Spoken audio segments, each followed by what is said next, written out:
തമാശയിലുള്ള political correctness, നമ്മൾ പറയുന്നതിനെ personally എടുക്കുക, സീരിയസ് ആയിട്ട് എടുക്കുക എന്നൊക്കെയുള്ള കാര്യം കൊണ്ട് ഞാൻ തലയിൽ ഒരു സൈമൾട്ടേനിയസ് ആയിട്ട് ഒരു എഡിറ്റിംഗ് പ്രോസസ്സ് നടക്കുന്നുണ്ട്. പണ്ട് ഇത് ഞാനോ ധർമ്മനോ ഒക്കെ ഇരുന്ന് അങ്ങോട്ടും ഇങ്ങോട്ടും പറയുന്നതിന് നമുക്ക് ഈ കുഴപ്പമില്ല.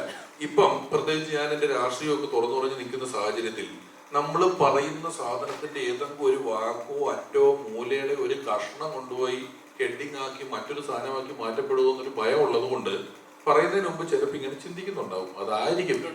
അല്ലാതെ അടുത്തത് ആർക്കിട്ട് എന്തടിക്കാന്ന് എനിക്ക് തമാശ പറയുന്നതിന് പ്രതിഫലമായി പണം കിട്ടി ശീലിച്ചവനാ ഞാൻ.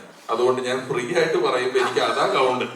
അത് പറഞ്ഞാൽ ഞാൻ എന്റെ കുടുംബം നോക്കിയത്. അപ്പൊ നിന്റെ കൂട്ടത്തിൽ വന്ന് വെറുതെ ഇരുന്ന് പറയുമ്പം ആലോചിച്ച് നല്ലൊരു കൗണ്ടർ അടിക്കണം എന്നൊന്നും ഒരു പിണ്ണാക്കും ആലോചിക്കുന്നില്ല. ഇപ്പൊ ഉണ്ടാക്കിയൊരു സാധനം ഇപ്പൊ ആലോചിച്ചിട്ട് ആലോചന കിട്ടിയതാ. ഇങ്ങനെ പറഞ്ഞെങ്കിൽ എന്തെങ്കിലും ഉണ്ടാവണമല്ലോ. സാർ നീ തന്നെ രാജാവ്. എടാ നമ്മൾ ഒറ്റ കെട്ടാ കേട്ടോ, നമ്മളോ ഒറ്റ കെട്ടാ, ഞാനും നീയും.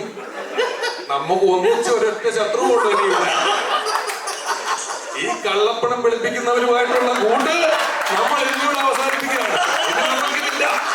ഇതില്ല. ഈ സാമൂഹിക പ്രതിബദ്ധത ഇല്ലാത്തവരുടെ കൂട്ടത്തിൽ നിന്നും എന്നെ രക്ഷിക്കൂ.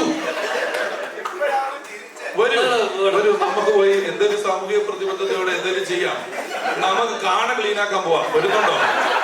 പണ്ട് NSSന്റെ കാണ ക്ലീനാക്കി പോവാ. നമുക്ക് ഇപ്പൊ പോയി ചെയ്യാം.